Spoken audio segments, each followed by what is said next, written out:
I know I'm gonna see you soon.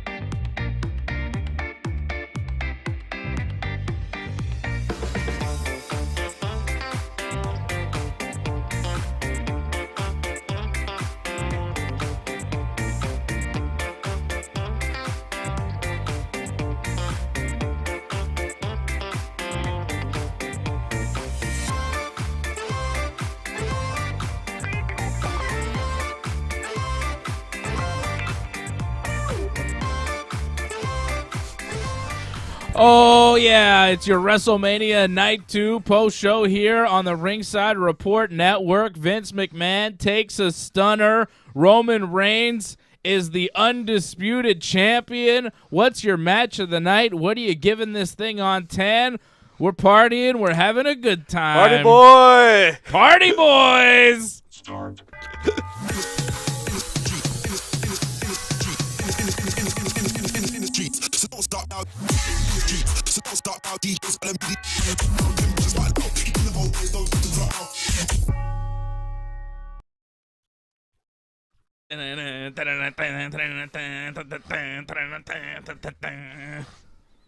All right. Mania in the can. Canned it up, baby. We watched WrestleMania. We got through it, Johnny. We got through it, brother. It's over. Congratulations. Don't stop now. Down. Look at him, high energy John tonight. Michaels. He's really like pumped. We're coming in, we're dancing, we're jiving. How are you, John? You okay? Well, I thought night 2 wasn't that great, to be honest. So no, not so much. I was a little disappointed.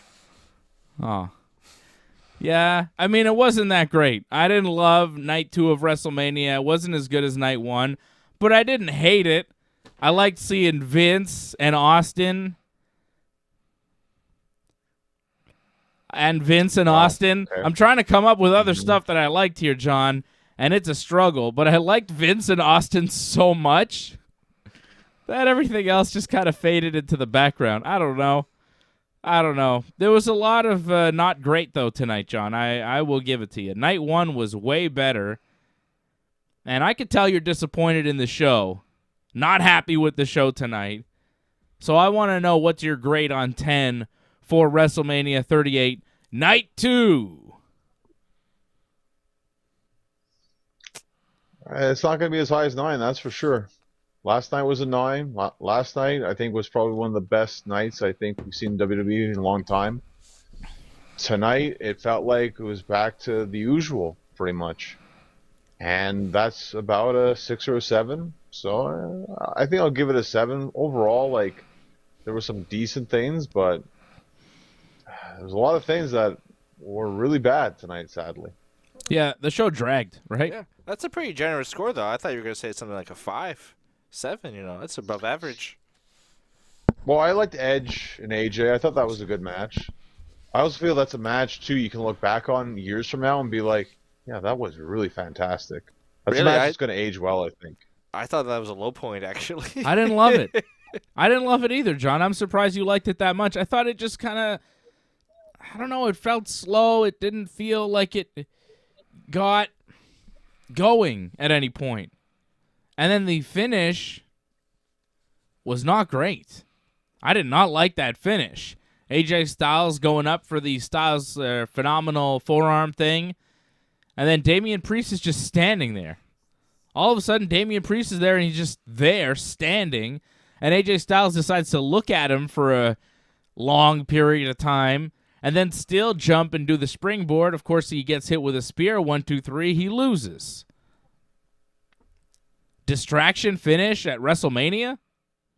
I don't know about that. I didn't love that match, John. I did not love it. I'm surprised that was that your match of the night too? For this night, yeah, I can't really think of a better match that I saw tonight, to be honest. I thought McAfee's match was actually pretty decent, but I wouldn't say that was better than Edge and AJ, though. I mean, his second match was probably better. Match of the night. Yeah, McAfee's second match was match of the night. Yeah. Vince versus McAfee. It might be. Nothing to me was better than that. Yeah. I didn't enjoy anything as much as I enjoyed Vince McMahon bumping Pat McAfee around like Hulk Hogan bumping around, the big boss man. Total jabroni style. Vince just running roughshod over Pat McAfee. Austin Theory struggling with Pat McAfee. Austin Theory, who Vince called a future Universal Champion before he introduced him. Austin Theory could not beat Pat McAfee, loses to Pat McAfee, gets his finisher reversed into a pinfall to lose to Pat McAfee, and then Vince gets in the ring, 76 years old, takes his shirt off, he's in the Vince tank top, and he kind of looks like he used to. I mean, good shape for a 76-year-old man. He doesn't look like Vince used to in the 90s when he was all jacked. It's kind of got that, older dude body, older jacked dude body. He's still jacked as hell. And he just bumps McAfee around, clothesline after clothesline. There was nothing that I liked more than that. That was my favorite. That was my favorite thing of the whole night. Let's get the scores, though. Johnny's giving it a 7. I'm giving it a 7-2. Because it was all right, but it was not as good as last night. And if you are looking at the card as a whole, it wasn't that great. RK Bro get the win over Street Profits and Alpha Academy in the opener to retain the Raw Tag titles. I didn't love that. Bobby Lashley getting the win over Omos in 6.5 minutes. That was not great. Johnny Knoxville and Sami Zayn was a highlight of the show and might be a match of the night candidate as well. I thought that was a lot of fun, but mostly funny. It was cool and all. Sami took a couple nice bumps, but it was mostly just hilarious. Sasha Banks and Naomi over Queen Zelina and Carmella, Rhea Ripley and Liv Morgan, Natty and Shayna. I didn't think was that great. It was okay, but it felt like an average SmackDown match, except for the title change. Edge and AJ Styles, like I said, I felt dragged. I didn't really love it. Sheamus and Ridge over the New Day was barely a match. It was under 2 minutes. They just threw it on to, get them in because they got bumped from last night. I didn't love Pat McAfee and Austin Theory. McAfee did a couple nice moves, but the fundamentals just aren't there. The way he moves in the ring is a little awkward. The superplex spot that he did was cool, but the punches are just weird. I don't know. I didn't love that. I didn't love that match, but I did love Vince. And that's really the only thing that I loved on this show. I didn't love Roman and Brock either. I thought that match was pretty basic, hitting each other with finisher after finisher. I lost count of how many spears Roman hit Brock with, and then he just hit him with one at the end, and that was it. Done. Okay. Is Dwayne going to come out? Is The Rock showing up here? No. Roman's just going to stand there and hold the belts? Yup. Okay. I mean, Yeah. Not as strong as last night. I did not love it, but I'd give it a 7 because I didn't hate it. I sat there, Edge and AJ was okay, but I don't think that was a great match. I don't think we had any matches that were particularly amazing. I thought last night we had much better matches. I thought Cody and Seth was the match of the weekend by far. And, the best part of the show tonight was Stone Cold Steve Austin and Vince McMahon, which, was cool, but the rest of the card was pretty weak. It was pretty weak and didn't have as much heat as last night. But I have to say some of the decisions of the matches I was pleasantly surprised by. And I find that happens a lot at Mania. I don't expect the wrestler I want to win the match, and then it turns out they actually do. I didn't think Bobby Lashley was going to win tonight, and I gave a little pop when he did. I mean, I understand in the business and the long-term side of things, but yeah, I don't think Omos is actually that great of an investment. I didn't think it was a good move.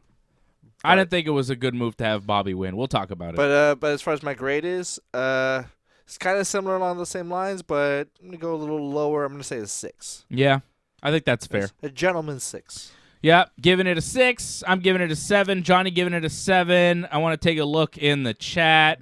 I'm seeing some members of the team: Ray Cruz, Anthony McDonough, Anthony Plesia, Angelo Contagonis, Doug Hepburn.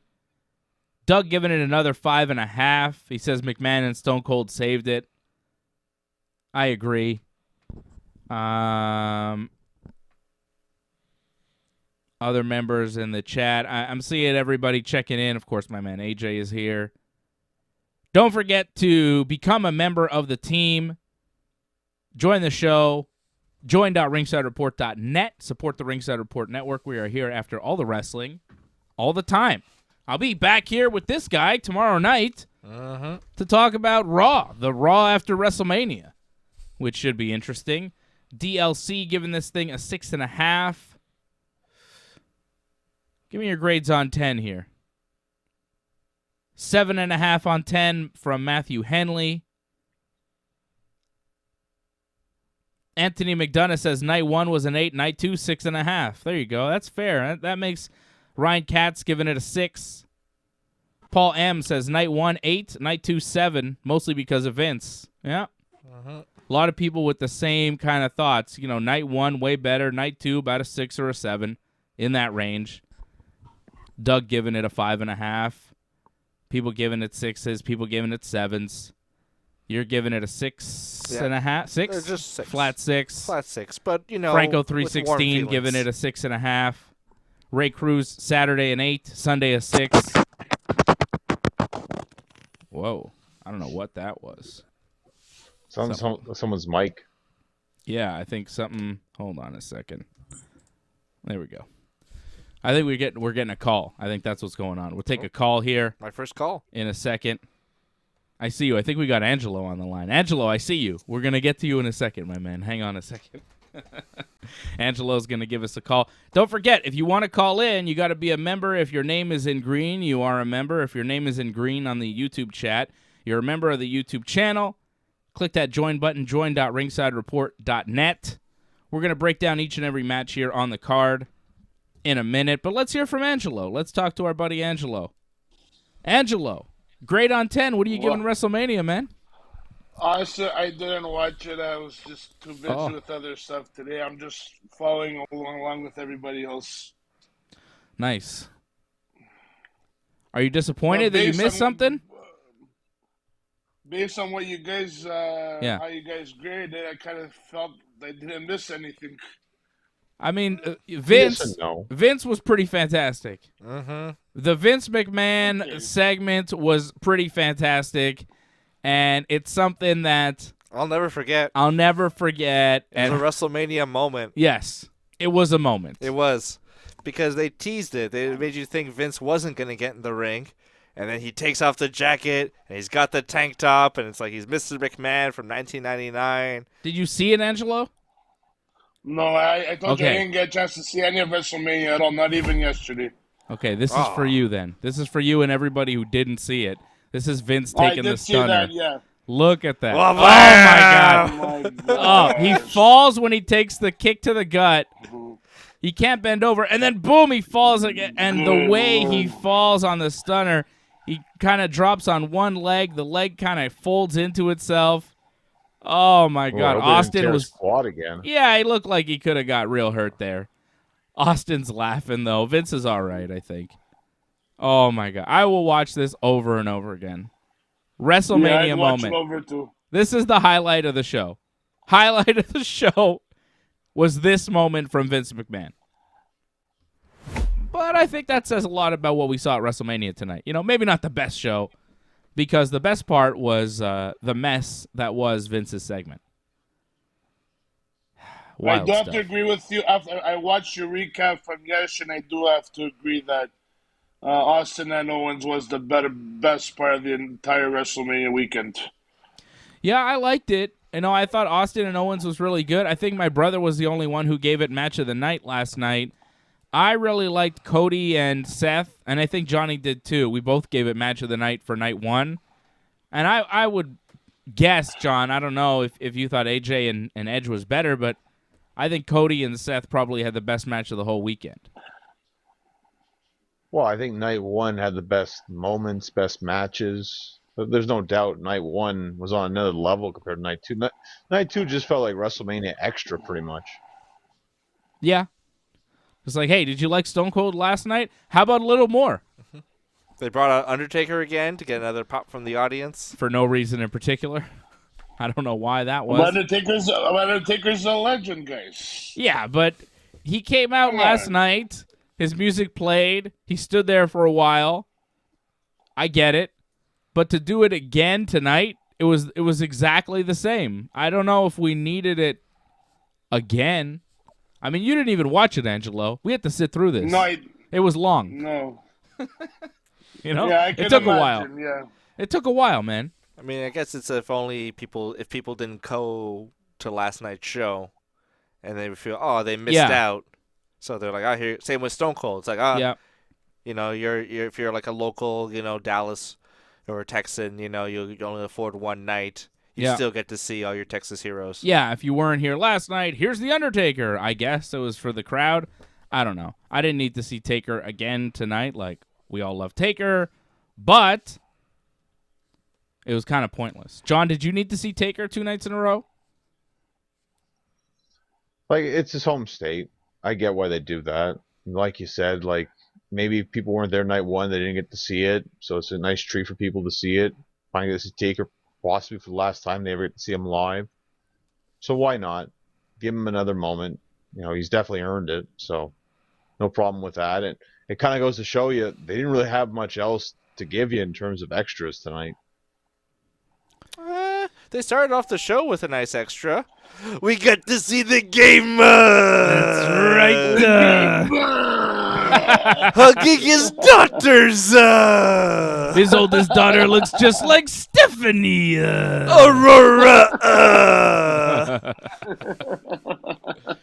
John, not impressed. I feel bad. I feel bad for saying this, but do you think that there's a small part of Vince that wrestled tonight just to stick it to Triple H to be like, I still can do it, pal. You can't. What's the matter, Paul? What's the matter, Paul? Can't wrestle anymore? That's such a Vince thing to do. You can see him doing that. I don't know. I don't think he did that, but, It's not in the realm of possibility. That's it. I wouldn't put it past him. I don't think he did that, though, because, like, originally there was plans, like, we had heard that Vince was supposed to wrestle, right? So yeah. I think this was their way to put it in there. Angelo, not watching it, right? But when you hear that Vince McMahon beat up Pat McAfee, bumped him around the ring, and pinned him after punting a football into his gut, I mean, what do you think about that? Is that not crazy? It's the craziest thing I've ever heard. It's nuts. And it actually happened. I was watching it. I was laughing my ass off.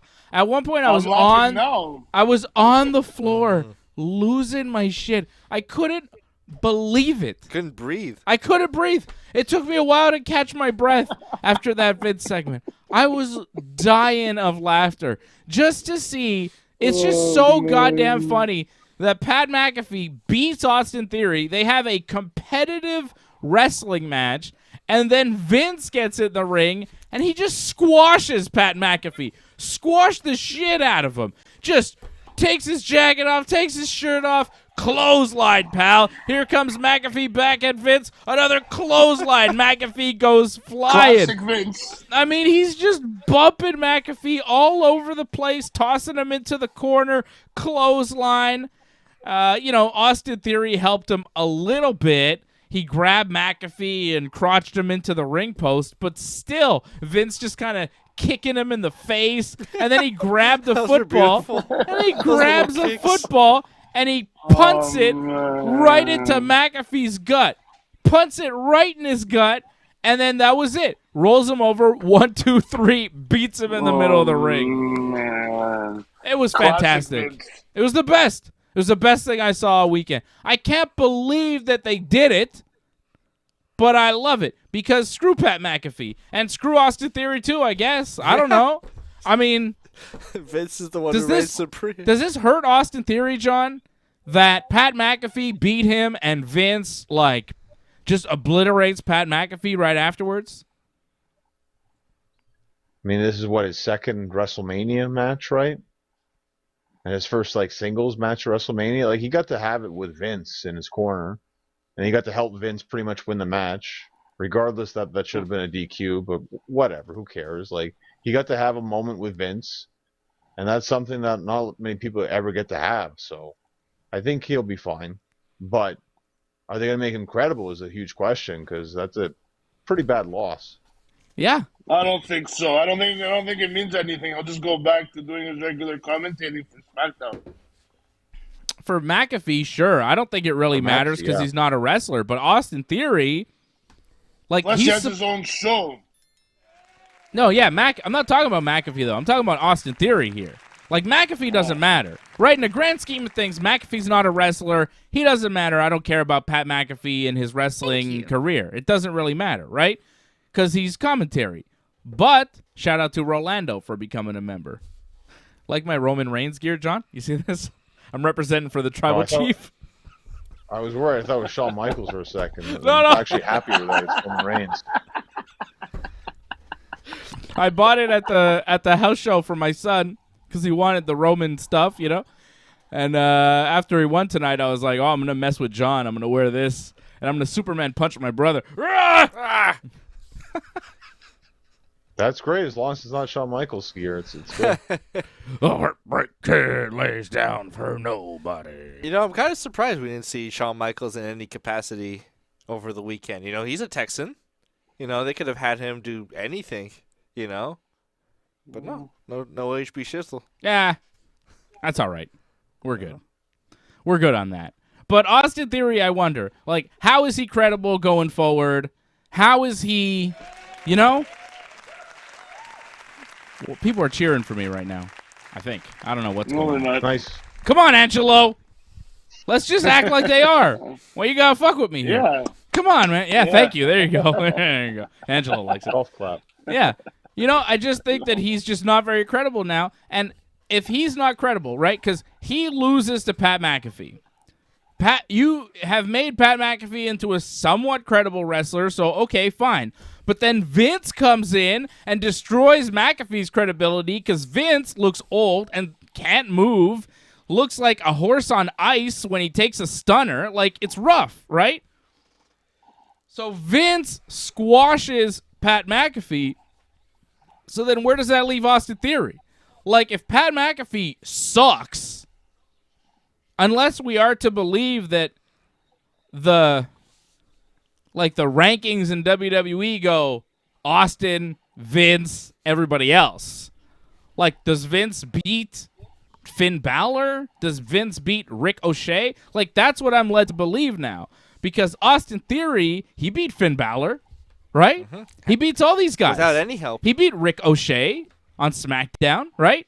So, if Austin Theory beats Rick O'Shea and Finn Balor, who are, by the way, the United States and Intercontinental Champions that were not booked at WrestleMania this weekend, if Austin Theory beats those guys, but can't beat Pat McAfee, but then 76-year-old Vince squashes Pat McAfee, well, does that mean 76-year-old Vince would also squash Austin Theory and Rick O'Shea and Finn Balor?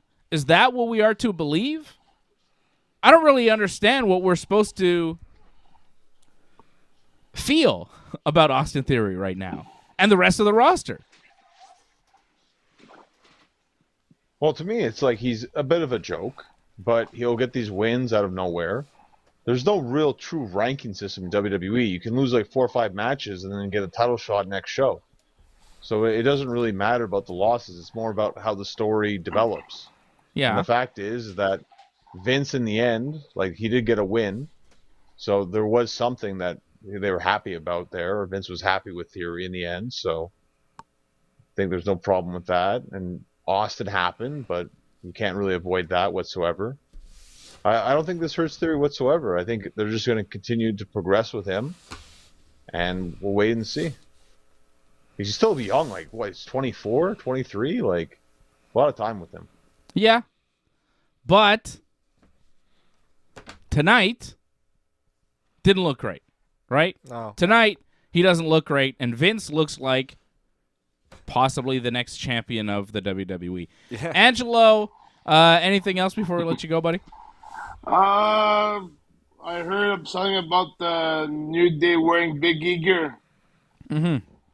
They wore Big E singlets And then jackets and the kinda- Big E jackets, and then they got squashed in under 2 minutes. Yeah, I mean, Butch, the former Pete Dunne, now Butch, was distracting the referee, which allowed Sheamus to hit a bro kick when Sheamus was not the legal man, and then Ridge Holland hit his slam, 1, 2, 3, and they kind of cheated to win, but, you know, New Day lost in under 2 minutes, coming out to Big E's gear, who broke his neck recently, and hopefully will wrestle again, but, you know, we don't know. So, it's just sad. It's just sad. It's been a sad year for the New Day. You know? It's just sad. Well, let's hope tomorrow's Raw after WrestleMania is a lot better than night two tonight, because if it's any indication, we gotta have a big surprise tomorrow. Yeah, well, I think we're going to have You would think. the debut of Veer Mahan and maybe Elias joining Edge's group, I guess. I don't That know. could be a possibility. Yeah, weak. Exactly. Well, Angelo, hopefully you'll be That's it, watching. guys. You'll be watching tomorrow night. Maybe call us and we'll talk to you again, man.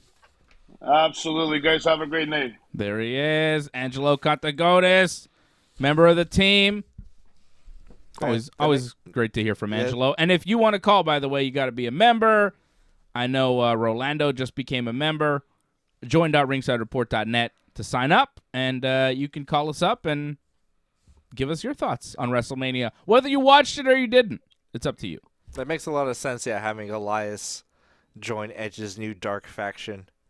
I guess. I mean, the last time we saw anything with Elias, it seemed like he was doing some kind of darkness, and they keep coming out with reports that they're trying to repackage him in some way or some form, Yeah. and this feels like a logical step. Ooh. Forward? No, Yeah. but a logical step.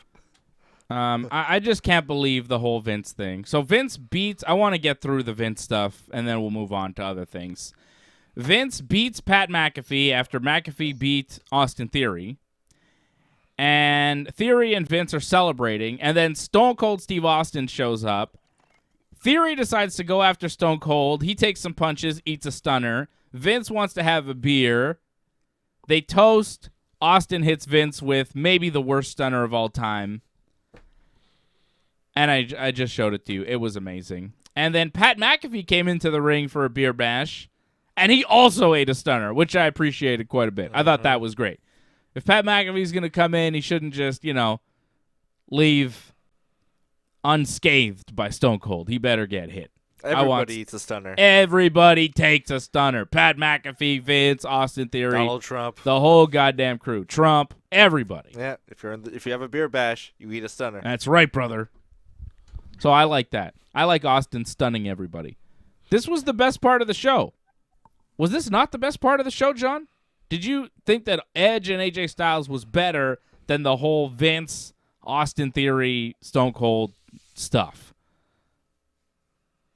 Well, Austin coming out is the best moment in terms of a match. Like Edge and AJ by far was a much better match than that garbage that we saw. Yeah, I don't know. I enjoyed every bump Pat McAfee took from Vince McMahon. I mean, I get what you're saying. Like, as far as a wrestling match, yeah. But I didn't like AJ Styles and Edge enough for it to be my match of the night. I'm going to go with Vince beating Pat McAfee as my match of the night for WrestleMania Night 2, just because I enjoyed it so much. I don't know if I enjoyed anything more the whole weekend than this. Especially since Pat McAfee was so over and loved by the football-loving audience, and they were bringing out football players to talk about how great he is, and just to see him just bump around for this old man. Yeah. There's something satisfying about that. It felt good. After know? seeing him beat Austin Theory, like, what? The commentary guy just beat a rising star in the company? Why are they doing that? Oh, okay. Here comes Vince to whoop his ass. Like, what? It was just so shocking and ridiculous and hilarious that I couldn't help myself. I loved it. I loved every minute of it. I was also worried that Vince was gonna like bump for Pat McAfee, and I was like, "Oh, come on!" Yeah, I didn't want to see Vince just be in total control. I was like, "Get him, Vince! Yes!" Like I was marking out. It was like it was like Daniel Bryan was in the ring. I'm like, "Yes, here we go, Vince!" And when he kicks the football in his gut, and then pins him after it, little kicks to the face, like, "Oh, come on!" It's such a disrespectful move. Football kick to the gut with the football, and then pins him off that. That's how he beat him. Didn't hit a stunner, didn't body slam him, nothing. Kicks a football in his gut and pins him out of disrespect. That was the best thing I saw all night. That was one of the best things WWE's ever done. That was the best thing ever. And then Austin comes out, gives Vince his comeuppance.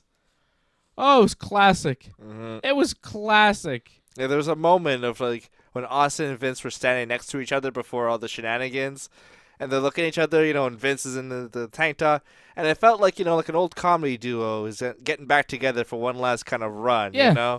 They're in the same kind of costumes as you remember them, but they're a little bit older, a little bit flabbier, but, they can still bring the magic. It's still the same guys, They've got the flavor. Mm.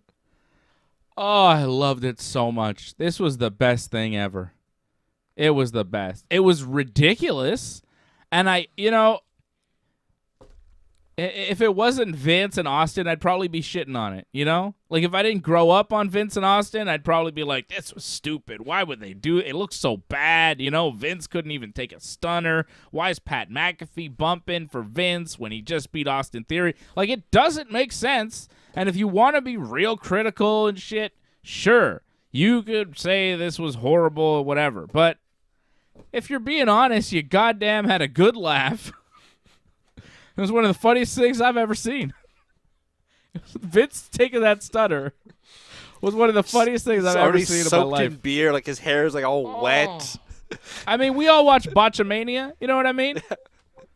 We love Botchamania, and this felt like a whole segment of Botchamania done on purpose. Yeah. It was great. Like, what could Matthew add to that? Yeah, no, that's it. It's just Vince is like, let's do something ridiculous.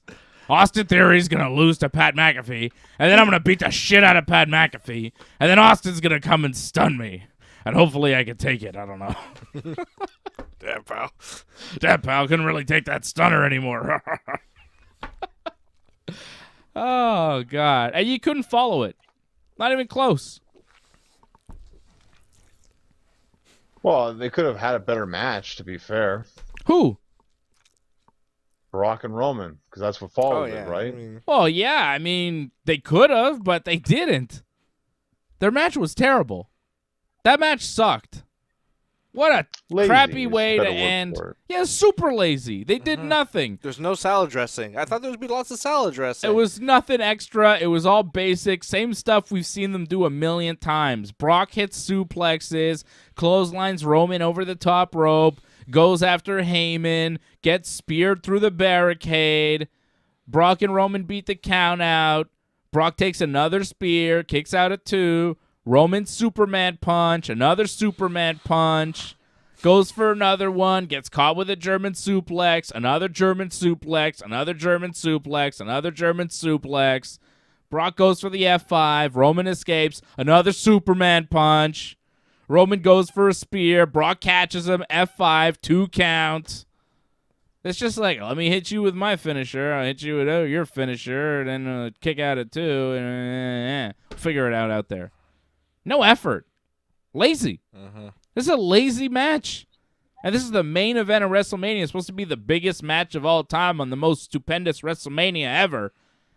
This did not feel like the biggest match of all time. Roman hits a spear again on Brock's back. That back spear was terrible with Brock kind of half bent over. They crumpled down. Goes for a 2 count for some reason. That spear was the shits. And then Roman rakes Brock in the eyes, spears him into the ref, hits a low blow, hits him with the belt. Brock kicks out again at 2 when the ref comes to. Roman hits a spear again. Goes for the cover. Brock grabs the ropes. Roman hits another spear, but Brock catches him with a Kimura.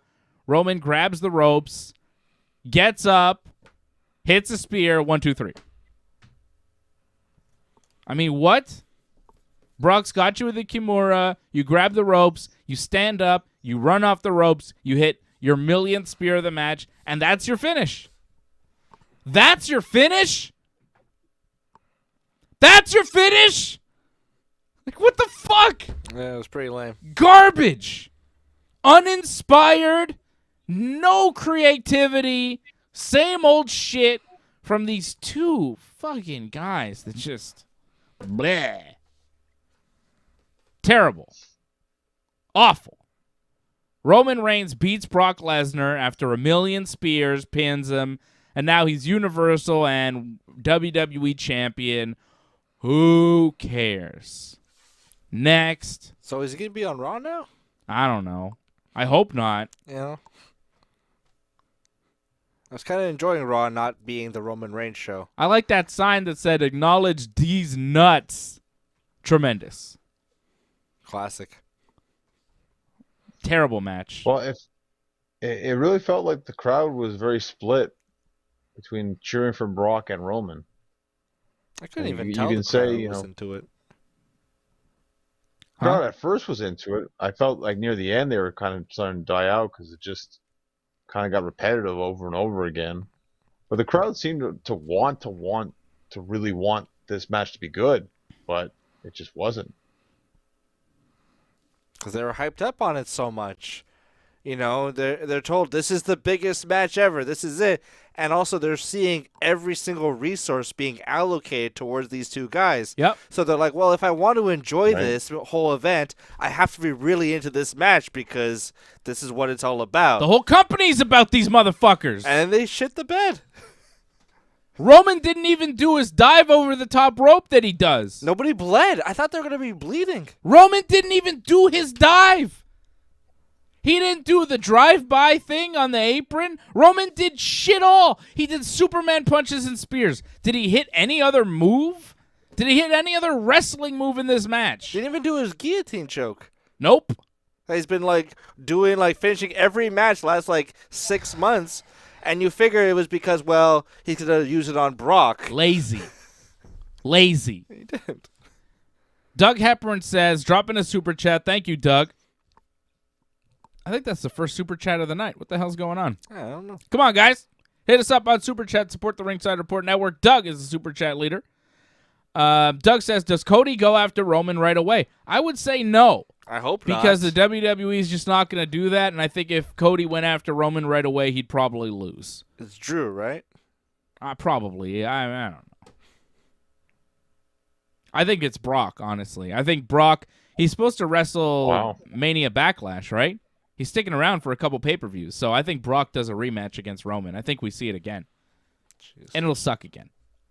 Maybe they throw somebody in there for a triple threat, but don't you think, I mean, what else is there to do for Brock? If Brock is wrestling again at the next pay-per-view in May, wouldn't he wrestle Roman? They always do rematches at the Backlash. Mm-hmm. Maybe they add a gimmick like steel cage or something, you know, but This might be the worst no Brock DQ, Roman match. no DQ, something, I don't know.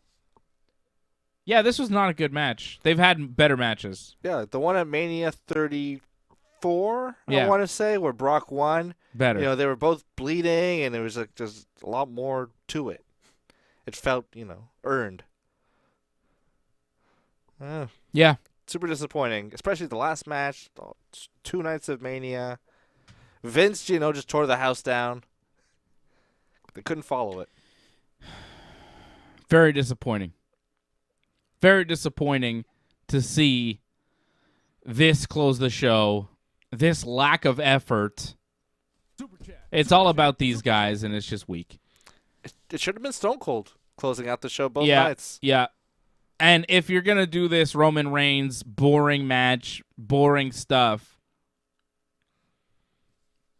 it would have been nice to have The Rock show up at the end and just kind of look at him. Just for the pop. Or hit a rock bottom. You know? It would have been really, really nice to get Dwayne to set up next year. But they couldn't get him. So we're stuck with a flat ending. Flat. Harold Schneider dropping a super chat. Thank you, Harold, getting it moving here tonight. You're now the super chat leader. He says he's waiting for Anthony's call. Yeah, I think Anthony was going to try and call in from London. Oh. Real late at night over there for Anthony, or I guess early in the morning. And he has not called in yet, so hopefully we'll hear from Anthony. That'd be nice. Always good to hear from the members here on the show. But, yeah, I thought that was trash. AJ Styles and Edge I thought was okay. AJ came to the ring with a big cut on his cheek. It looked like he ran into the set on his way out to the ring. He kind of bumped into the set, and that's what happened. That's why he came out to the ring bleeding. I think people were speculating that some pyro may have shattered on his face, but that's not what happened. He kind of turned a corner a little too sharply, and he got hit with part of the set while he was walking out. And Edge came out with a pretty cool entrance up on that throne on a pedestal surrounded by fire, looking like a cross between Gangrel and The Undertaker. All right, like, is Edge just doing Taker's gimmick now? Well, I thought he was going to call his new group the New Brood, because that's what I got the feeling of. Like, this is like a new Brood kind of thing. Oof. Wrestling gimmicks with the name new anything never works. Don't call them the New Brood. They've already had a group called the New Brood, so I mean it'd be something else. Just that's what I call right now because they haven't come up with a name yet. In ECW, there's a new breed. No, when it was Matt Hardy and Jeff Hardy with Gangrel, they called it the New Brood. The New Brood. Oh, okay. Yeah. The New Rockers. The new Midnight Express? That was Al Snow and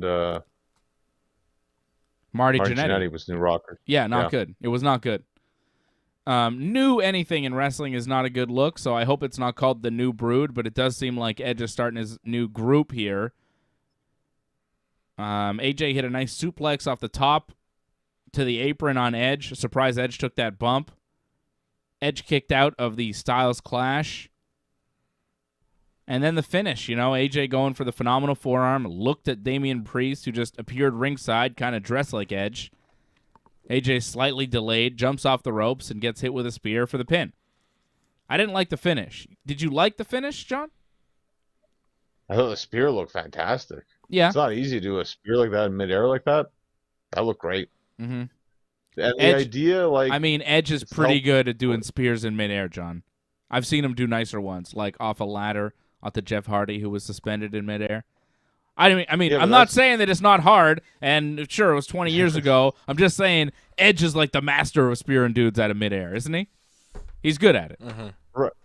Right, but again, a long time ago, like you said. Yeah. And that was different, too. Like, he's on a ladder, and he's jumping towards a guy in midair, where this is like he's getting a guy in midair, and he's got to jump upwards. Not easy. All right. And he made it look fantastic. But the Damian Priest showing up there, like, distraction finish at WrestleMania for a match that's going, 20-plus minutes. It was the longest match of the card.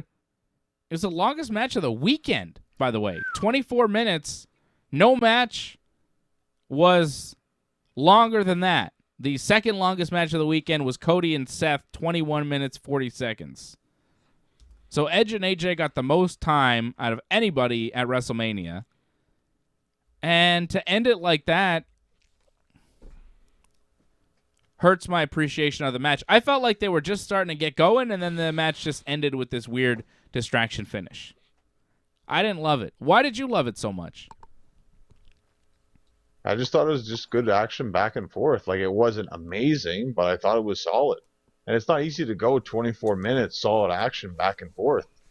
Like most matches that I think we saw throughout the whole 2 nights, you're going to see some hiccups here and there, and things are going to look off, but nothing really seemed off between the two of them. If anything, I think you want to see more matches between them, because this was maybe just the start of something really great they could do.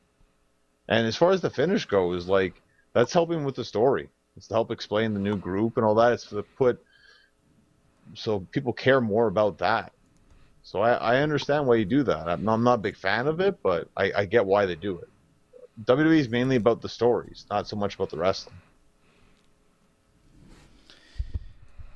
Yeah, but when I see Edge and AJ Styles, I'm kind of looking for the wrestling.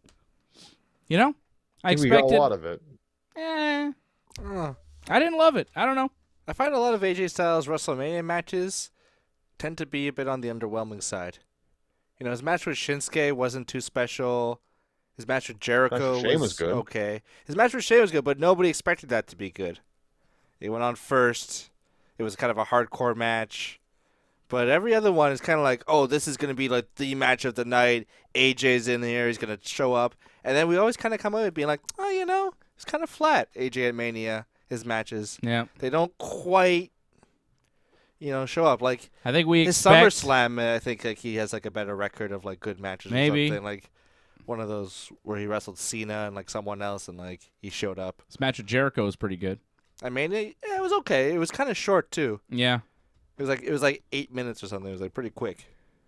It was kind of like a nothing kind of match. I don't know. Maybe I expected too much out of this. Maybe, I don't know. I don't like this new Edge character. I don't know. I think that's, Yeah. he's working The with his music- character. I don't know. It doesn't really work for me. Yeah. It doesn't feel like classic Edge. And when he's wrestling in there, he's working this character, and I don't love it. Yeah. Brian Firth dropping a super chat. Thank you, Brian. You're the new super chat leader. He says he enjoyed night one more than tonight. Yeah, for sure. 100%.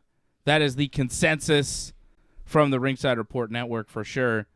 He wants to know about info on a backpack. I think you were refunded the backpack.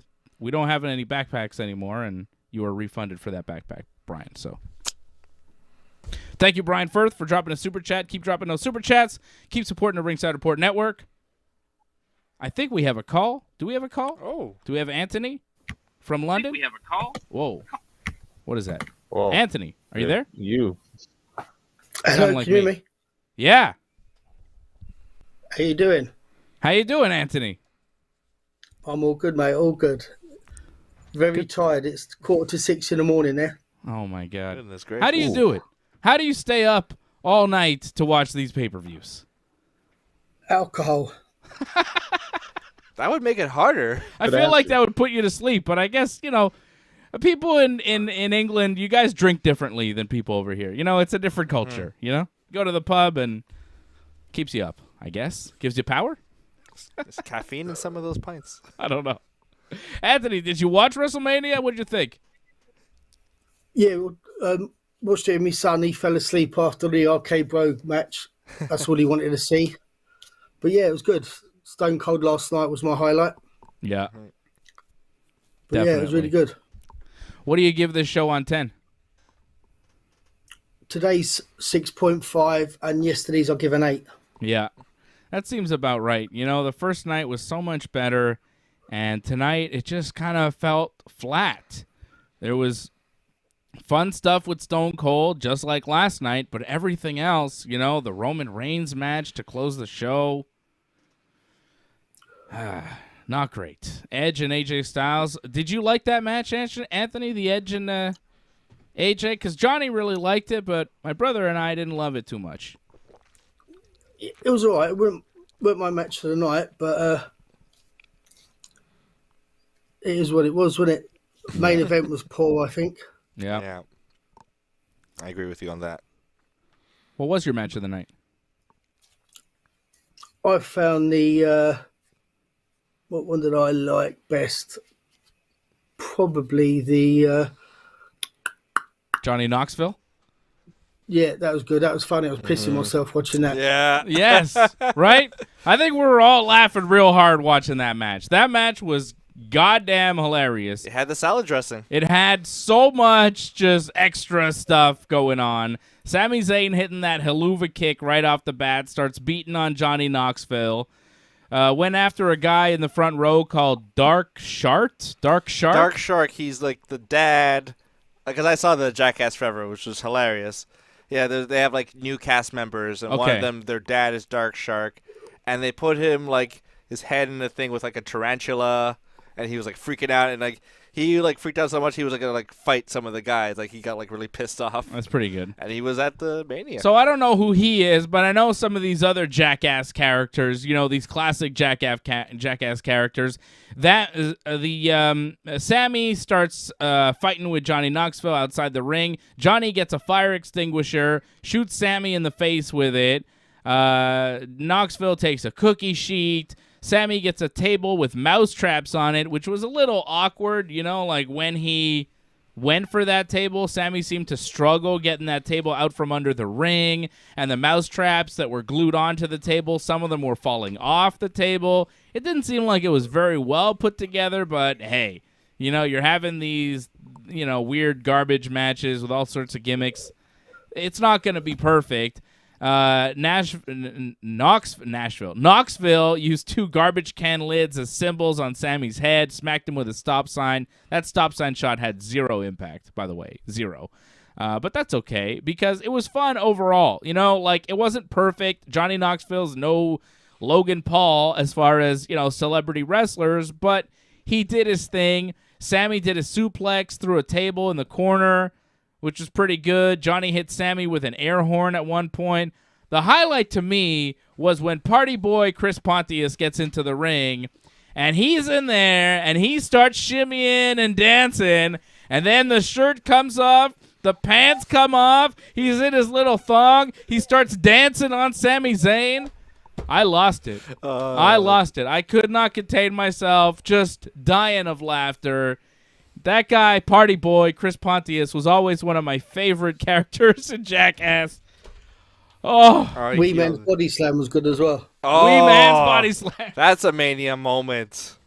Is Jackass a thing out there, Anthony? Like, Jackass is around the... Right. About 15 years ago, it was on... Yeah.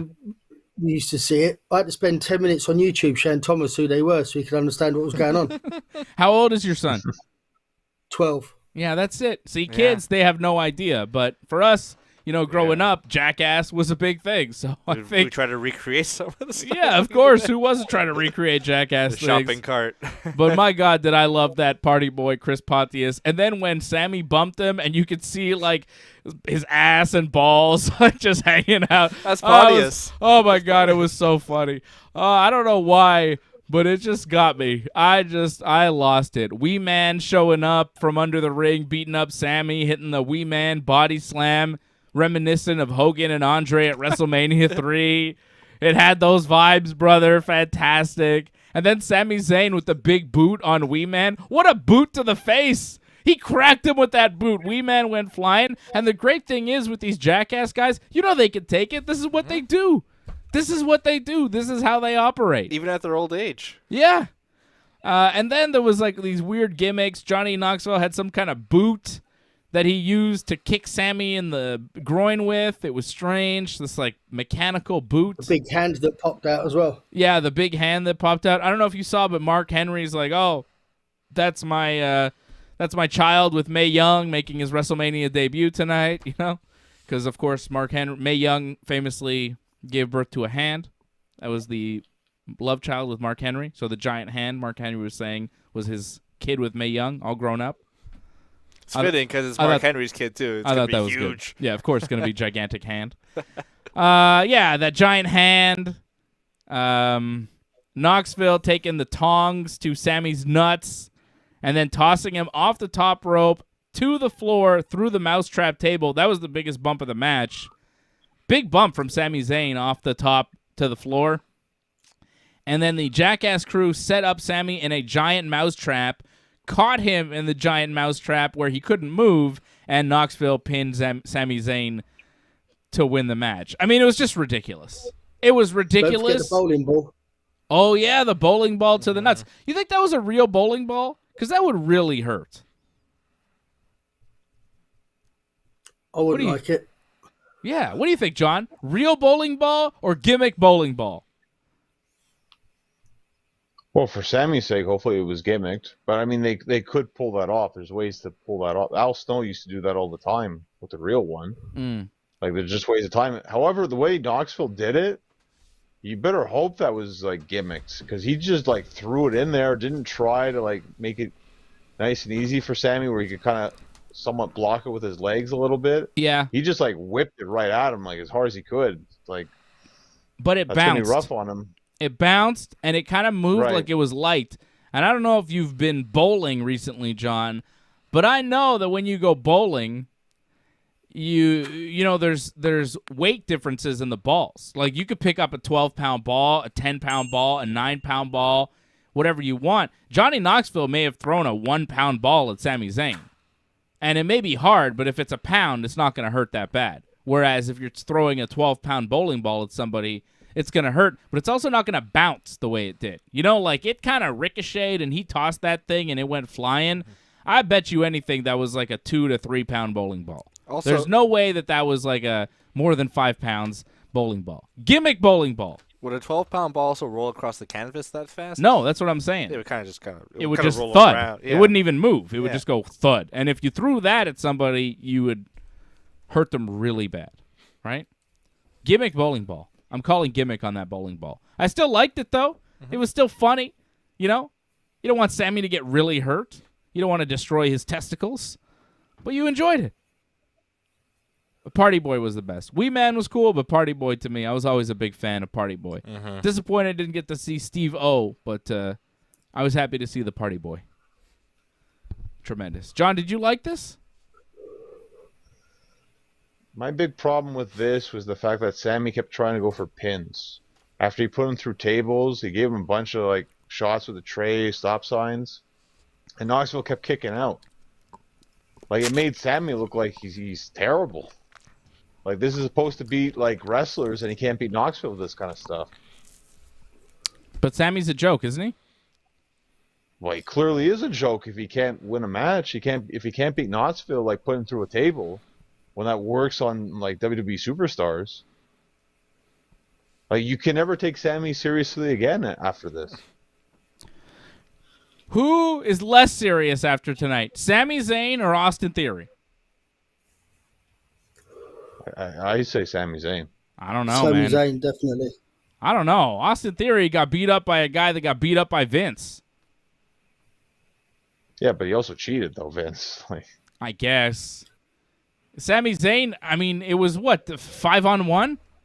Yeah. With gimmick weapons? yeah, but And Not Sammy fair. wasn't that Didn't- serious to begin with. Yeah. he still like was giving him moves and putting him through stuff and was pinning him and not winning. Like it would have been better if he went for the pins and he like pulled his head up or something. Like, oh, not now, not now. Then Yeah. he's like toying with them. Then you could have believed. Then it was more believable.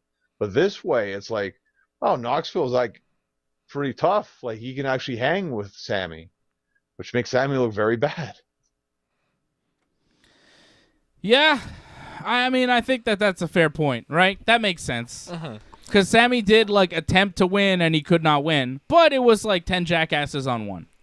And like, I don't know if commentary made the argument like maybe Johnny Knoxville has like a higher pain threshold, so Yeah. you What can't about that? Put him away that easily. How about that?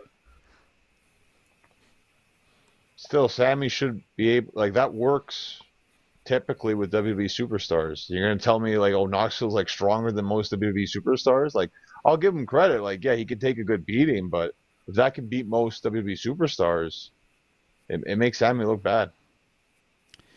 Anthony, joining us here out in London. It's about almost 6 a.m. there where you are. Anything else before we let you go to start your Monday morning? Thomas liked Riddle's RK off the top rope. Yeah, quite nice. That He was went good. mental when he Yeah. done that. Yeah. Did you like that match? Yeah, it was good, yeah. I just like Thomas watching it 'cause he never usually stays up for pay-per-views because it's half term at school over here. He was allowed to stay up for this one, so Ah, just watching it, he loved it. right. Yeah, He I was mean, dreading him losing and then it sucks for kids Falling out out. there not being able to watch the pay-per-views live, you know? That's rough. Never being able to watch a pay-per-view. Mm-hmm.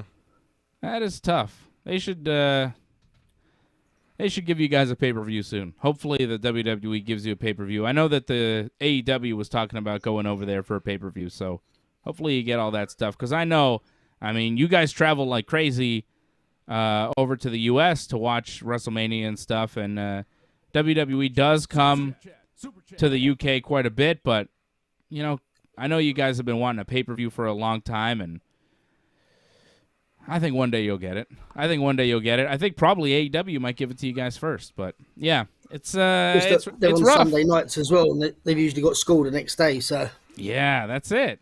Right, Sunday night. I'll let you lads school get the on. next day. All right, man. Nice talking to you all, and I'll be on Yeah. again soon. All right, great Good stuff, talking to man. you. Anthony That was McDonough. All the best. There he is. It's nice to hear that London accent on the show, right? Gives us an international flavor. Good to hear Anthony joining us late night, early morning on a Monday morning out in London. Good stuff. RK Bro get the win over the Street Profits and the Alpha Academy after the RKO on Gable off the top rope from Randy. I thought the match was all right. Street Profits wanted to have a toast with RK Bro after the match. Gable Steveson is invited in the ring. Gable Steveson was ringside. And then Chad Gable smacks Gable's cup out of his hand. Now, bear with me now. There's going to be a lot of Gable on Gable violence, and you're going to have to... I'm going to refer to them as Chad and Steveson so we don't get confused. Steveson takes his shirt off. Chad goes to talk on the microphone. Steveson takes the mic away. I don't think he was supposed to because Chad takes it right back from him and tells him to shoosh. And then Steveson tosses Chad with an overhead belly-to-belly suplex. And that was Gable Stevenson's WrestleMania debut as part of the celebration afterwards and giving a toss to Chad Gable. Chad Gable is the guy in WWE now with the Gable name with the amateur wrestling gimmick. He went to the Olympics. Gable Steveson is the new guy named Gable with the amateur wrestling gimmick, and he won an Olympic gold medal. His name is actually Gable. And his name is actually Gable, whereas Chad Gable's name is not really Gable. His name is Chad, isn't it? Chad something? His name is Charles Betts. Yeah. Charlie Betts. It's a pretty cool name. I mean, it's fine, but WWE's giving him Chad Gable. And now they got a guy who's bigger than him, who won a gold medal, who's got the same gimmick, named Gable. And right off the bat, he took a suplex from him. So, future of Chad Gable didn't look too bright tonight. I was just like, man, this guy took everything from you in one move. Oh, well. So much for the Alpha Academy. I mean, I was really looking forward to them having a nice run as a tag team, but I don't know if they're going to do much with them. And RK Bro just retain the belts. Yeah, I really didn't like that. I'd like to see them lose the belts. It was all about Randy, too. It was all Randy got all the over. He got the hot tag. He comes in. He does his regular moves. And then he just gets the win in the pinfall, and the crowd loves it. That pissed me off. Because, again, just RK Bro is about Randy. It's not at all about No, Riddle at it's always all. about Randy. Like, Riddle did, it's nothing at all. He's just an afterthought. He's Randy's little sidekick. Yeah, and Randy's just having the time of his life, doing nothing and getting all the adulation. Didn't love it. Well, you're completely right about that, but it's the way they book it too. It's the fact that he's the most over guy in the match. They know that, and they're just playing to the fans. Where it's like, if Randy does anything, people are going to go crazy. No one else is really over in that match, so Randy obviously stands out. The crowd seemed hot for the Street Profits. Yeah, but John's right. Nobody Lukewarm. is. Nobody's really over in that match except for Randy. It's true. He's right about that. What do you think about Gable Steveson? It's a good moment for him. Again, they're building for the future. This guy's what, 21? Is he? Like that again, young? they're just. My God. Oh yeah, I'm pretty sure, or maybe 22. Sorry, but whatever. Like they're just building for the future right here, and he'll probably wrestle Chad Gable on Raw probably in the near future, maybe in a couple hours.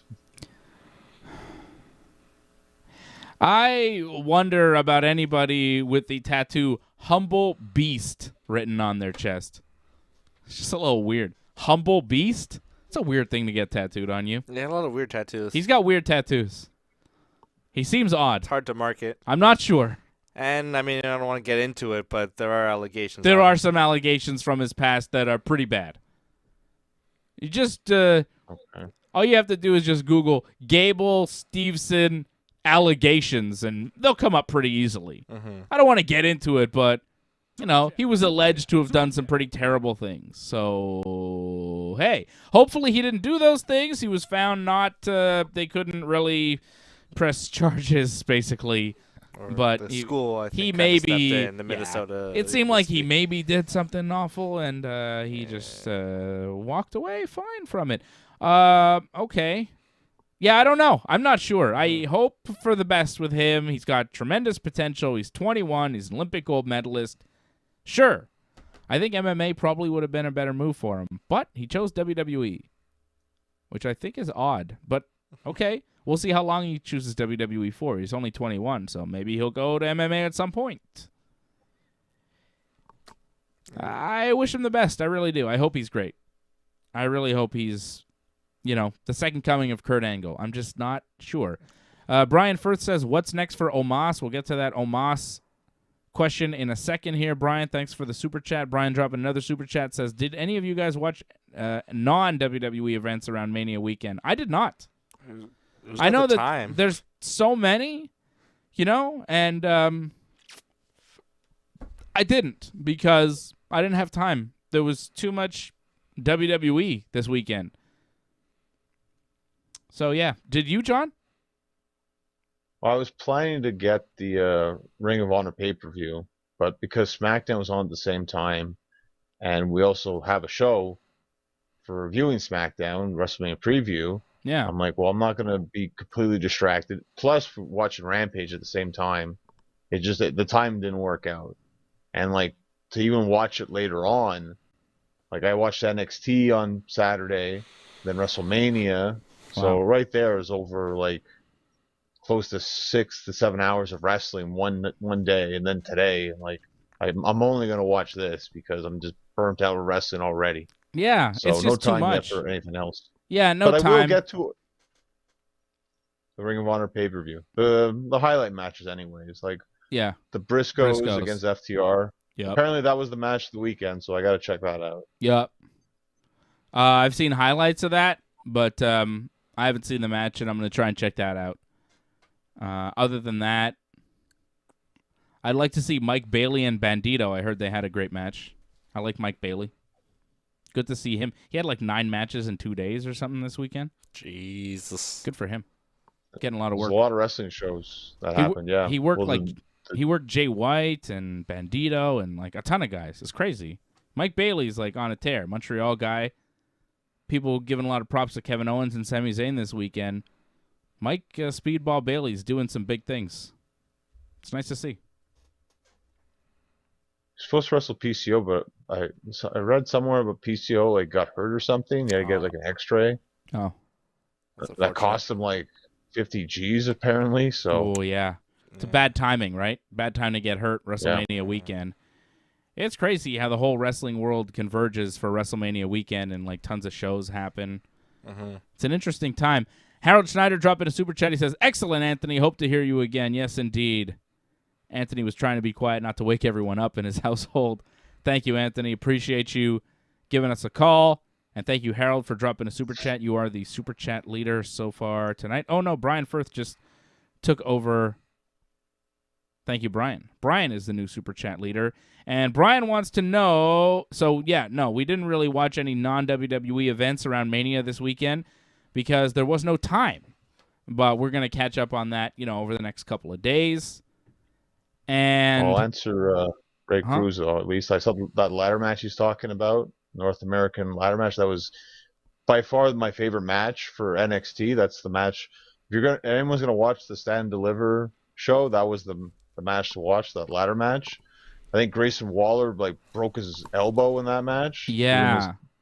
Elbow. You saw that, I guess, right? I saw the elbow drop through the ladder. What the hell? Yeah. Why? Well, he just clearly misjudged that, and yeah, that just went horribly for him. That was bad. But Escobar too, he did this sunset flip powerbomb onto another ladder, off a ladder. That was probably the spot of the whole weekend, I thought. Really? Wow. That was amazing. You got to check that out. Okay, I'll check that out. Was that in the same match? Oh, yeah. What was that match? It was the opening match, too. The NXT North American Championship match. It was one-on-one? Ladder match, so it was 5, I think, 5 or 6. Oh, jeez. I mean, ladder matches don't have to be multiple guys. Could be just one dude. I mean, two dudes. One dude would be weird, but I wouldn't have minded WrestleMania had a ladder match. I think it should have. I miss the Money in the Bank being at WrestleMania. Mm-hmm. Could always count on it. It was always good. It was a solid thing to have, yeah. It was when I thought you had some decent manias. WrestleMania 24, it had it. You could have had a multi-man ladder match for the Intercontinental or U.S. title and got a lot more guys on this card, but... And again, the U.S. title and IC title not being defended at WrestleMania when it's a 2-night show is weird. Oh, well. Well, we saw, 14 matches the past 2 days? Like, they have a lot, even with the championships that we don't see. Mm-hmm. Bobby Lashley, with a new entrance, gets the win over Omos. No MVP with Bobby. MVP was in the graphic for WrestleMania, but he didn't come out with Bobby. I don't know if MVP is with Bobby on this new babyface run. Bobby gets the win over Omos after a spear. I didn't think the match was that good. And I was surprised. No, it was not good. And I was surprised to see Bobby Lashley, 45 years old, get the win over the 27-year-old giant Omos. I thought the WWE might want to push Omos a little bit. I thought that no matter what, this was a bad match to book because Bobby coming in, fresh off losing the WWE title in that Elimination Chamber where he got hurt and never actually got beat for the title, should come back strong. But Omos has been built. He beat AJ Styles when they broke up. He's been undefeated. He's a giant. He's in his 20s. I would think that his first WrestleMania, you might want to make him look good. Guess not. I don't know, man. I'd be worried about his future after this one. Like, yeah, you have everything building up for him just to lose at his first WrestleMania. Yep, not good, not good at all. Yeah, it felt like a clear statement from WWE saying, like, look, we've pushed this guy a lot. He beat AJ Styles, but going forward, he's not going to be that special. He doesn't work. We're done with him. Mm-hmm. We're going to use him to put Bobby over, and that's it. Don't be surprised if Omos is never seen again. If he controls his narrative. Like, yeah, I feel like Omos could be gone tomorrow. Yeah, I could see that too. Well, maybe they could job him out a bit more, but yeah, possibly. By SummerSlam. Did they give up? Then, to be honest, yeah. You think they gave up? I can see it. Why would you give up on a 27-year-old giant? I mean, is he hard to deal with backstage? Does he think I don't know. Does he have a heightened sense of himself? Does he think I want everyone to bump for me and I don't want to do anything? I don't know. Did he not shake Undertaker's hand? I don't get it. Well, they've had him for quite a few years now. If I'm not mistaken, he's been there since 2018, maybe even before then.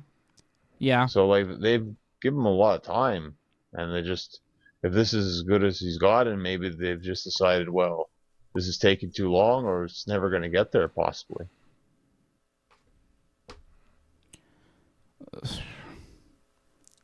I mean, if they release him, they should release Aaliyah, too. Because she's been in the system for even longer, and look how terrible she is. I mean, at least they didn't book her at WrestleMania, but you know what I'm saying? They got a lot of people that stick around for a long time that suck.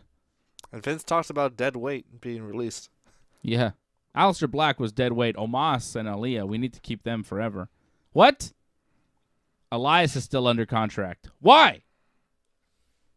And you just had Omos, beat all the rest of your somewhat giants in the company. Like, he's beaten Shanky. He's beaten Commander Aziz. You kind of established Omos as, this is the giant in WWE. And then Bobby, 45 years old, beats him. Bobby looks great. He's fine and whatever. But, the upside in Bobby is pretty limited.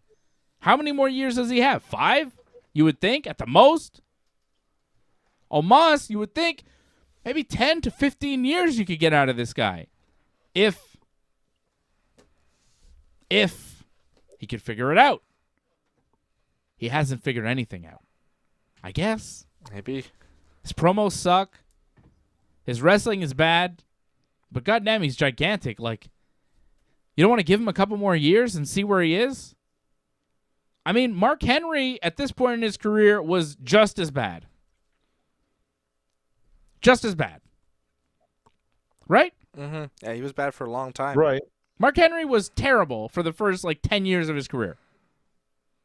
He eventually figured it out and became a great performer. A great performer. But for most of his career, he was terrible. Paul White, the Big Show, was pretty bad for a good chunk of his career. Then he figured it out, became a great performer. But, something clicks over time, experience, knowledge. Maturity, you get there. You figure it out, some people, And the wrestling business, when you see a guy that looks like Big Show or looks like Mark Henry or looks like Omos, generally you invest time in these people to make them a big money star for you in the future. You teach them to work because you can't teach anybody to be gigantic. He's 7 foot tall, and you can't teach that. It's another big man. I mean, what happened to him, right? He was his own worst enemy. There you go. He's an Impact, though, isn't he? I don't know. Who's watching? But, Omos, wasn't there something with Omos, a few months ago? Either he no-showed a house show or he went off he wasn't at the next town or something, and they weren't sure where he was, and then he showed up on Raw and everything was nobody raised any mention of it. But I thought there was something where it was he went off or I don't know. So maybe I think there was something with Randy, because Randy complained about attitudes from NXT, and I think a lot of people thought it was with Almost. I think. Really? Well, if Randy doesn't like you, yeah, that's never a good thing. Yeah, maybe he's just taking heat. Maybe, and that's why he's getting de-pushed and maybe dismissed. They do that to guys. It was weird. Yeah, if you cross somebody, I mean, Yeah. You cross somebody like Triple H, you're going to get tossed. You get cross somebody like Randy Orton, you're going to get tossed aside. Triple H started the show. I liked it. He hugged his daughters, hugged Gable Steveson. Gable Steveson there with his brother, Bobby Steveson, who also wrestles in NXT, named Damon Kemp. Did you know that Gable Stevenson's brother wrestled in NXT? I didn't. Until tonight. I didn't know that, no. Oh, they have both Steveson brothers, except Gable's brother, they've given a new name, Damon Kemp. Maybe now they'll call him Bobby Steveson and just kind of... I mean, if Damon Kemp, if Bobby's been in developmental for a while, or, longer than Gable, you would think Bobby has some wrestling ability already because he's been taught. He's got some experience. So maybe the best way to start Gable, if you want to start him, on TV right away, is put him in a tag team with Bobby, who might be able to help him out. Just a thought. The Steveson brothers. The Steveson brothers. Sounds like the Steiner brothers. Yeah. They're like them and Braun Breaker and 6-man tags as a team, Yeah. Just these big workers. And then eventually break them off, and Gable could be the Scott Steiner of the group if, maybe one day. Anyways, Triple H said thank you and welcome to WrestleMania, and then he left his boots in the ring. So the official retirement there from the game, Triple H in the ring. I thought it was nice they gave him that moment. I know John doesn't care about that, but I thought it was all right. That's probably John's favorite moment of the night. He's like, yes, finally, confirmation, he's done. I honestly didn't need it to happen whatsoever, but wow. Fine, let him do it.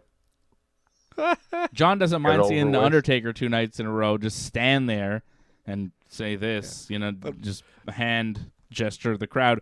But Triple H coming out one night after a 30-plus year career just to put his boots in the ring and retire with some sort of dignity. And John doesn't want that. Thank his fans after maybe never seeing them again, Hug his daughters in the front row. John's disgusted by that. He's the ultimate bad guy, and the ultimate bad guy gets to have his moment. Talk to your friend Kevin Steen. Kevin Steen doesn't think he's a bad guy.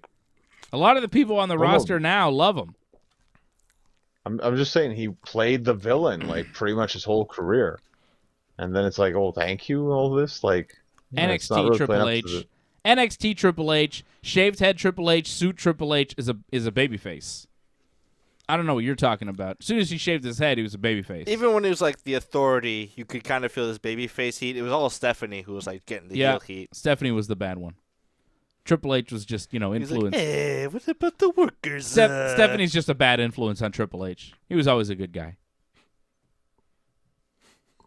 Well, he was still evil with the suit. If you remember, like the whole like yes movement that he was against the whole time, Oh yeah, saying yeah. Daniel Bryan was B plus, like that Yeah. was the suit Triple H. But then when it came down to it, he did the JOB for Bryan Danielson at WrestleMania. And then when Bryan got hurt, he's like, "Well, looks like we were right." Oh, whatever. That's just a storyline, man. Stephanie made him say that, John. Don't get worked into a shoot, brother. Stephanie's evil, fault. yes. Yeah, Stephanie's the bad one. Triple H has always been a good guy. Sasha Banks and Naomi are the new women's tag team champions. They beat Carmella and Zelina, Liv and Rhea, and Natty and Shayna. Was this the only title change tonight? Well, I mean, unification, right? I mean, technically a title change. Oh, yeah, there yeah. too. Roman winning doesn't feel like a title change, but I guess he did take a belt from Brock. But as far as new champions, people that didn't walk into WrestleMania as champions, Sasha and Naomi now the women's tag team champions. Sasha Banks now a 3-time women's tag team champion, I do believe. She was a 2-time first. I mean, her and Bayley were the first ever champions. Her and Bayley won it again 2 years ago in 2020. And now this is her third run with the Women's Tag Team Championship. So she joins Nikki Ash and I think that's it. Asuka? Asuka, yeah, maybe. She won with Charlotte and the Kabuki Warriors? Yeah, but that's it. 2 times. 2 times. Only 2 Oh, it's like times Kabuki's won it Asuka. twice. No. And it was Sasha's first Mania win, too, right? Yes, it was the first time Sasha Banks has ever won at WrestleMania. She's 1-5, I think. Yeah. I think, or maybe even 1-6. I'll give you that stat here Possible. in a second. But this was the first time Sasha Banks won at WrestleMania. 32, she lost a triple threat. 33, she lost a 4-way. 34, she was in the Battle Royal. She didn't win. 35, she lost a 4-way for the women's tag title, which was the famous loss, right, where she got all mad. 36, she lost a 5-way. 37, she lost to Bianca. And 38, she wins. So 1, 2, 3, 4, 5, 6 WrestleManias before tonight. She gets a win. 1-6 at WrestleMania. I could not believe that. I was really surprised by that. Sasha Banks getting her first win ever at WrestleMania. Also, Vince McMahon getting his first win at WrestleMania. He was 0 for 4, and tonight, his win over Pat McAfee, his first win ever at WrestleMania. The streak is ended. That's right. So Vince and Sasha getting their first wins in WrestleMania. Good for them. That's nice. Good for Sasha. Good for Vince. Well, I really liked that tag match. I thought it was fine. Like nothing like amazing, but I thought it was a solid match for what it was. Like again, we're thinking last year that was the worst match, that Four Corners women's tag. So bad. I mean, this was like light years ahead of that one. Yeah. It was okay. But it didn't feel like WrestleMania. I think for a Four Corners women's tag, I don't know if it's going to get too much better. Like, the only thing, they didn't have a lot of star power in this match.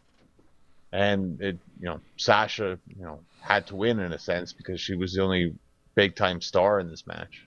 Mm-hmm. It was just kind of a messy match. I couldn't quite tell who was legal and who wasn't and what was going on.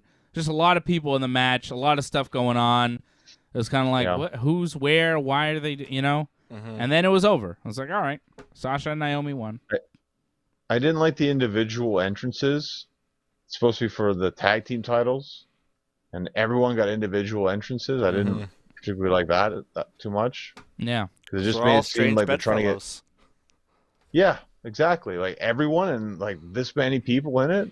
It's a little ridiculous, but that's why they're selling it. It just show you, like, the tag titles, they just throw them on whoever. It doesn't really matter.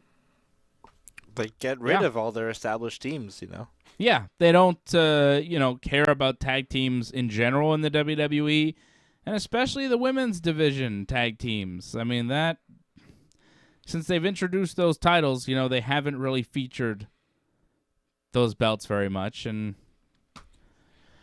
maybe that'll change, but I really doubt it. There have been great teams, who've held it, teams with real potential really elevate the titles. They just were never given the opportunities.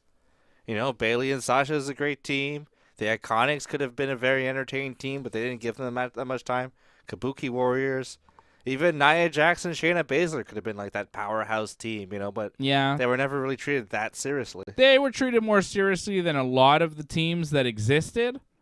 But yeah, I know what you mean. And I feel like Sasha and Bayley had the best run of anybody with the women's tag team titles, even though they didn't have the longest run. Their second run during the pandemic, they won it in May 2020. They lost it in August 2020. But those months, they felt like they carried the show. May, June, July, August. That whole summer, that first summer of the pandemic, it felt like it was all about Sasha and Bayley, and they were running the show, and they had a great run. So hopefully Sasha and Naomi can do it. I just don't see the chemistry with Sasha and Naomi. No, it just feels like, well, we want to give Naomi something because, she's been with us for a long time. She's, in the Roman Uso orbit. So, we want to give her a spot and some prestige. So, not like she doesn't deserve to be there, but it doesn't quite feel like a perfect fit. I would have liked this way better if it was Bayley instead of Naomi and it was Bayley and Sasha. Yeah, Bayley's return would have given this a lot more. I would have remembered this match more. It would feel like a real tag team as well. They hug in the ring. Bayley and Sasha together. Feel like a real tag team. Sasha and Naomi are just put together. They just exist together for now. I think you're both right, but I think it'd be pretty good to see happen, hopefully on SmackDown, possibly this week. You see Bayley come back, and her and Sonya challenge for the tag titles. Bayley and Sonya.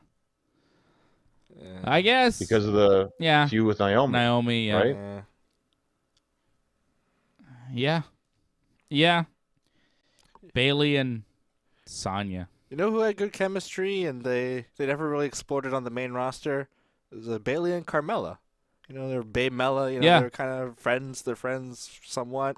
Yeah, Carmella should ditch Zelina and join Bayley. That'd be a good tag team.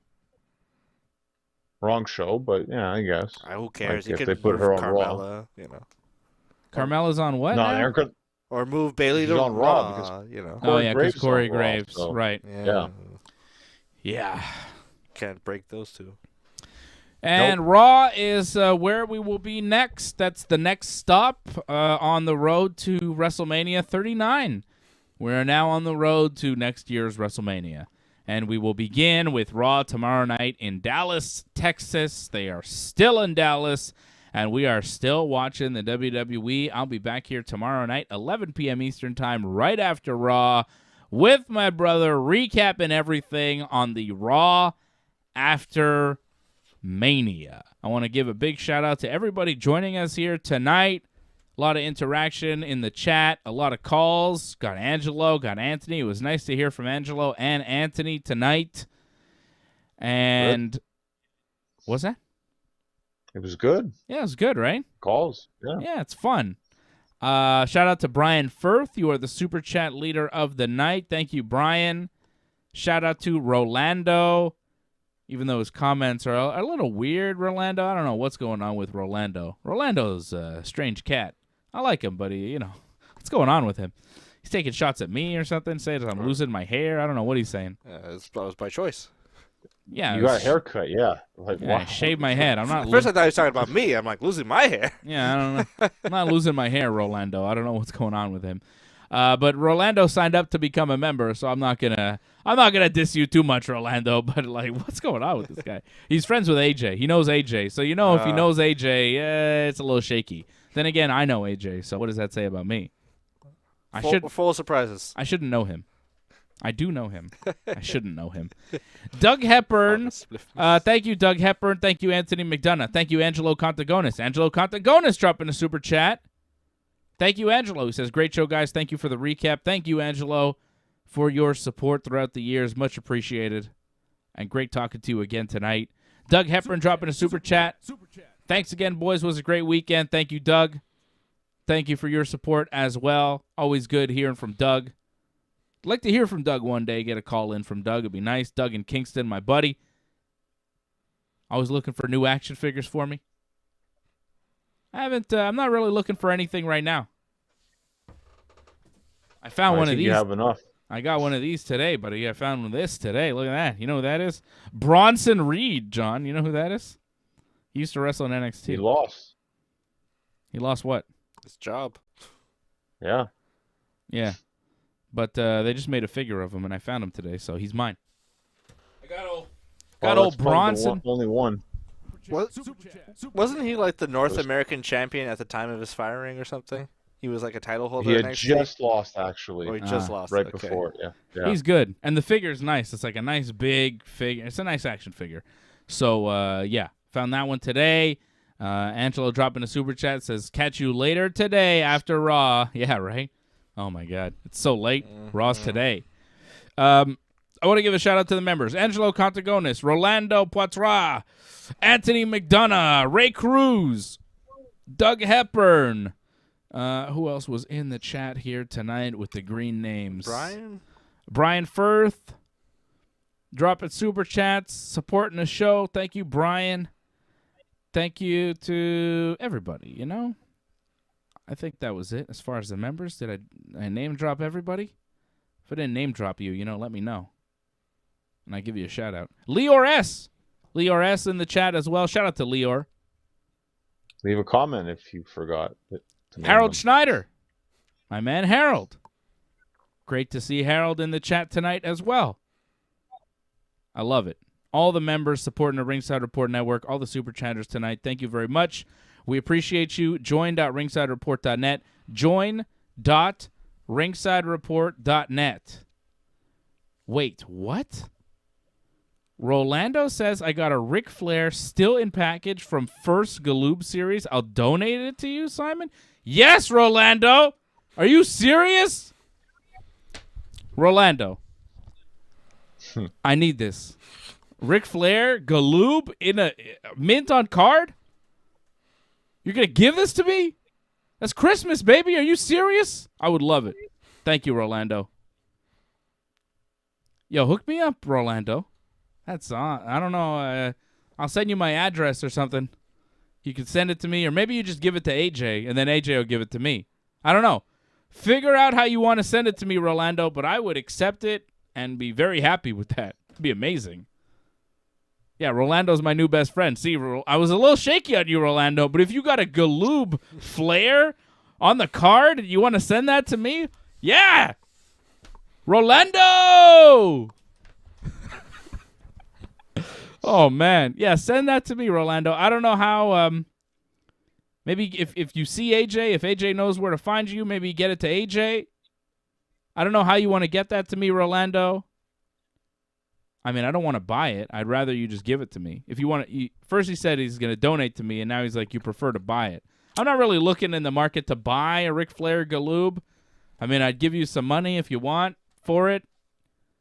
AJ, go pass by. He says, tell AJ to pass by. AJ, pass by and go get this Ric Flair Galoob from Rolando. Right now. And then you bring it to me. You do this tomorrow, AJ, first thing in the morning. You go get this figure from Rolando. You bring it to me, and then we're all good. Otherwise, AJ, we're going to have big problems.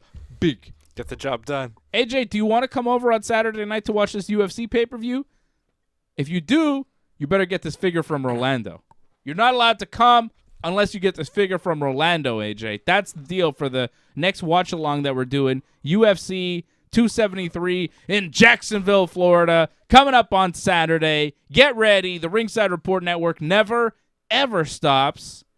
I'll be back tomorrow night after Raw, Wednesday night after Dynamite. Thursday night, we're going to preview UFC 273, give you winning picks so you can make some money on the weekend. Friday night after SmackDown with Big Johnny for Wrestling Uncensored. And then Saturday night with Freddie and AJ for the live UFC 273 watch-along. Another huge week on the Ringside Report Network, unless my daughter's born early, in which case, probably nothing. So, fingers crossed.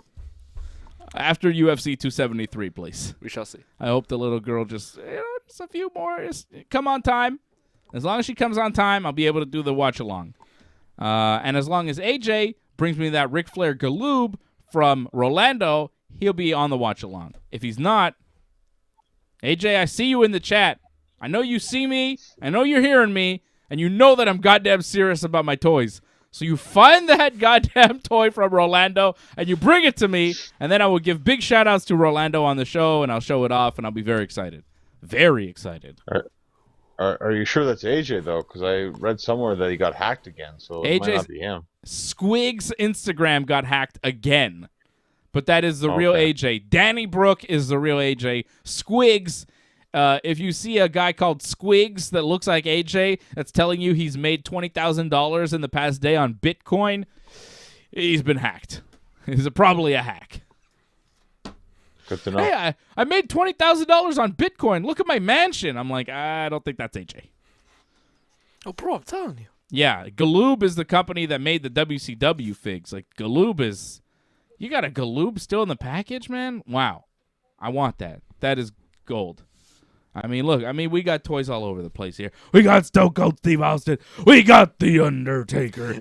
You see the guys behind me. You see the Wall of Fame. The Mount Rushmore behind me. Where is he? Where is he? Here he is. This is a revolution. It's not a revolution anymore, Cody. Try harder. Okay. Is that He all is you got? trying harder. I am the American Nightmare. That's right. He still is. He's still the American Nightmare, and I can't wait to see what he does tomorrow night on Raw. Adrenaline in my soul. That's the end of our show. Please join in and give your support to Ringside Report Network. We've been providing expert coverage and commentary on both pro wrestling and MMA for over 15 years. Go to ringsidereport.net/support to find out more ways to support the channel.